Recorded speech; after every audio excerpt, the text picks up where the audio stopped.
Selamun Aleyküm. Hoşku buraya Brumet. Video ki tijek bu derbare semehanda nahaji embasa şevin piroz di İslam'ı da heye anna çiğ çenena. Bi destpêka meha Recepê ev Müslümanên muhafezekarê û pirê wanê ku ji İslamê hayê wan tune van meleko ku şêxê ku din firotin mîda xwe bêrîka xwe dest pê dikin tiştên mehên muqeddes çawa dikin îstismar dikin şevê muqeddes îstismar dikin tê gotinê regaîb em bi vê qendîla regaîbê di İslamê de çarekî bi navê qendîlê tiştune. Qendîl di dema Fatimiyîn de gava dewleta Fatimiyîn li Misrê bîye evan xurafa û bid'a mevlûd û qendîl û mendîl vana giş wê şaxê derketine gava dewleta Osmanî ev urf û adetê hanê anî hatine şeva gava tê gotinê şeva regaîbê yan jî beraetê opelo tune bû millet ban bikira li serê minara mum vê dixizin çira vê dixizin ha xetkê zanî wî şev şeva qendîlê.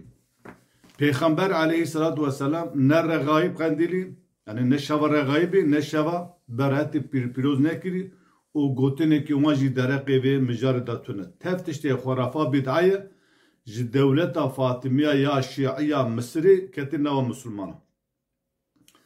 Peki di İslamê de çi şevê muqeddes hene? Şevê muqeddes şeva Leyletul Qedrê ye. Ku di meha Remezanê da ye. Di wê mehda Quran da ketiye.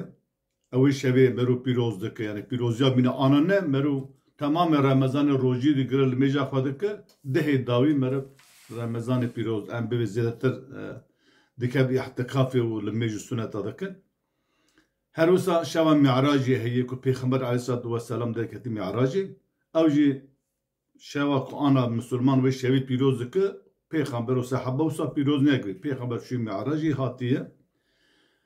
Ê dinêna du hev eydê me heye eyda Remezanê eyda Qurbanê. Eyda Remezanê piştî edakirina ferzekî İslamê rojê em rojê temam dike eyda Remezanê dike eydê bayram em bê jejnin û her wisa piştî edakirina ruknekî İslamê ê hecî millet eyda Qurbanê dike. Ji vana pêva tu rojekî pîroz em bivê heftekî pîroz rokî evê pîrozê ku gorê ku van milletê ku ana baz dike wisa ne Roja Cum'ê pîroz e lewra pîroziya Roja Cum'ê tiştê ku Roja Cum'ê de çê dibe pîroziya wê ew ku têda tiştê dike yani roj bixwe ne pîroz pîroziya Cum'ê ew ku muqeddesbûna Cum'ê ew ku tiştê ku tê qesedanê emrê tê kirinê fermanê tê girtinê û em bê çareseriya ji bi pirsgirêkira tê girtin ew pîroz e.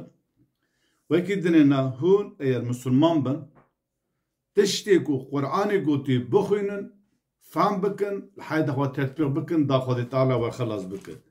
Hûn agirê xwe jî cenneta xwe jî hûn cehennema xwe jî cenneta xwe jî ji vê dunyayê divin. Gava îmana we saxlem bi Qur'an programa jiyana we bi hûn ê cenneta xwe pere. Gava îmana we zeîf bi şirk di îmana we de hebe hûn pê xurafa bid'a heriyan jî dînî kar bikin hûn ê cehennema xwe ji vê dunyayê bihêre axiretê. Ji ber vê em tem ji we re dixwazin bibêjin ku Xwedê Teala tiştê ku dayî we bi wî axireta xwe qezenc ke. Famê te, firaseta te, genciya te, xurtbûna te, dewlemendbûna te, malê te, milkê te, sîheta te divê tev xizmeta axireta te bikin.